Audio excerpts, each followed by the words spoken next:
독특한 상상력과 발랄한 문체로 자신만의 스타일과 세계를 구축해왔던 5명의 젊은 작가들. 젊은 세대의 세계관과 감수성을 보여주면서 동시에 기존 문학이 가지고 있던 장르 질서와 경계를 초월하는 새로운 SF가 펼쳐진다. 희망의 목소리가 담긴 SF 세계가 젊은 작가들의 손끝에서 탄생한 것은 지금의 한국 문학 독자들, 특히 젊은 세대 독자들이 호출한 결과로 보여진다. SF에 관심이 있었을 뿐만 아니라 시대의 흐름을 예민하게 감지하는 5작가는 사랑이라는 키워드로 묶을 수 있는 각기 다른 SF 세계를 구축했다.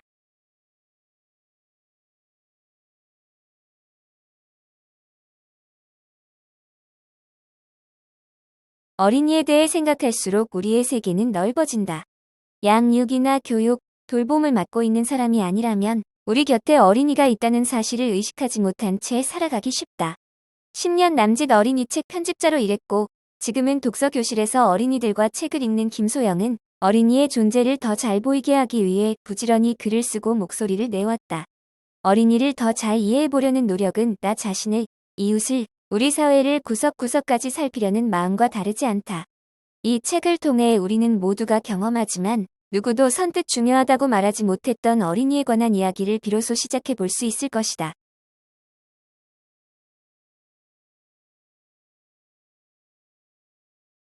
나는 문희는 세상이 멋대로 부르는 이름에 얽매이지 않고 자신의 이름을 찾아가는 스스로 아름다운 무늬를 새기는 이들의 이야기다. 청소년 노동, 가정폭력, 아동학대 등 우리 사회의 아픈 현실을 이야기로 불러온 작가는 살아남은 이들이 눈물을 닦고 난 뒤 할 수 있는 일을 보여주는 데 힘을 쏟는다. 이 이야기는 왜 타인을 위해 함께 울어주는가, 왜 남의 일에 나서는가, 왜 잘 알지 못하는 누군가를 위해 애쓰는가에 대한 작가의 대답이다. 어느 것 하나 쉽게 쓰이지 않은 단단하고 아름다운 문장으로 채워진 이야기를 만난 독자들에게 문희는 오래도록 기억에 남을 이름이 될 것이다.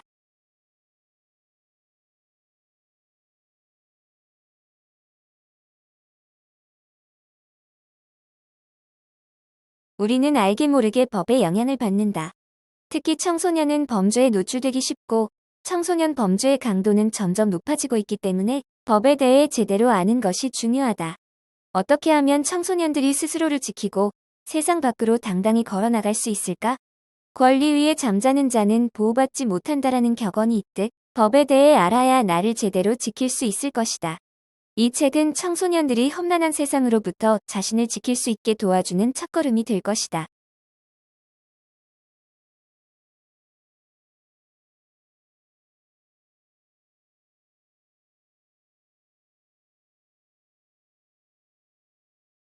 복잡한 IT 세상을 선명하게 읽는 디지털 문해력 기르기 챌린지.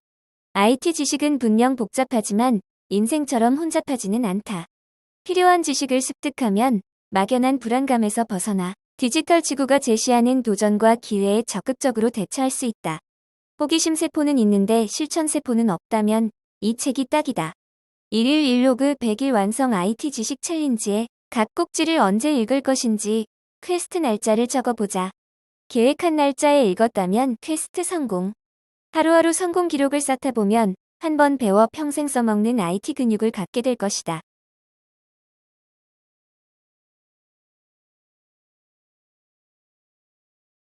에리 프롬은 삶을 사랑하는 능력의 상실을 현대인의 핵심 문제로 삼으며 경제, 사회, 정치, 노동과 연계에 깊이 성찰한다. 나르시시즘, 이기주의, 결핍, 소외 등 심리적 정신적 관점부터 대량 생산, 기술 맹신, 경제적 과잉 등 사회 경제적 조건까지 우리가 자신의 삶을 무의미하다고 여기는 이유를 탐색하고 회복의 길을 제시한다. 삶을 사랑하는 능력을 회복하기 위한 살아있음의 철학이다. 전 세계 최초로 공개되는 미발표 작품으로 에리 프롬의 마지막 8년을 함께한 조교이자 정신과 전문의인 라이너 풍크 박사가 그의 유작을 엮었다.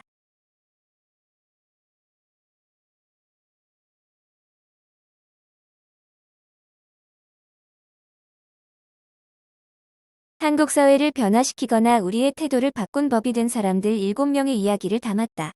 국선 변호사가 되기 전 10년차 베테랑 기자였던 저자는 평일엔 법정으로 주말과 휴일엔 유가족 등을 취재하기 위해 전국을 다녔다.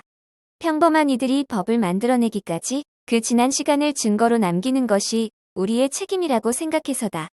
그러면서도 이야기가 지닌 치명적인 위험을 외면하지 않으려고 애썼다. 법을 만드는 국회의 잘못, 제대로 감시하지 않은 언론의 방관, 그리고 때론 유가족들에게 상처를 주기도 했던 여론의 태도까지 따끔하게 비판한다.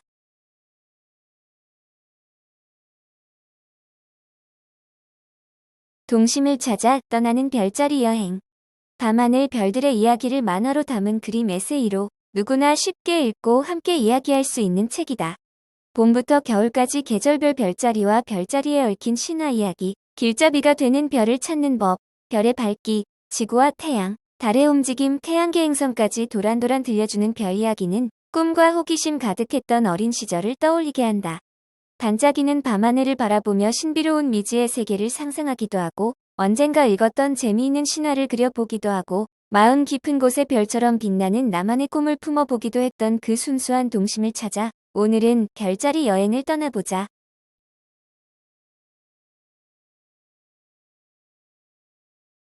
어려운 과학에 쉽고 재밌게 접근하는 스토리텔링으로 정평이 난 저자가 들려주는 기후변화 이야기다. 이 책에서 저자는 SF, 고전설화 등 다양한 이야기를 넘나들며 기후변화에 대한 오해부터 위기 대응 기술의 최전선에서 이루어지는 혁신까지 기후변화의 시대에 우리가 알아야 할 상식과 정보를 알기 쉽게 들려준다. 금성을 무대로 한 SF 장면이 기후변화의 원인으로 이어지고, 조선시대 배바위 설화에서 왜 우리가 기후변화의 심각성을 늦게 깨달았는지로 넘어가는 등 종횡무진하는 전개를 그저 뒹굴거리며 재미있는 이야기를 읽듯 따라가다 보면 어느새 폭넓은 시각으로 기후변화 문제를 이해하게 될 것이다.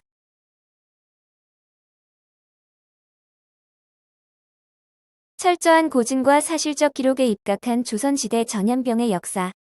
전염병은 시대를 막론하고 사람들의 삶에 지대한 영향을 끼쳤다.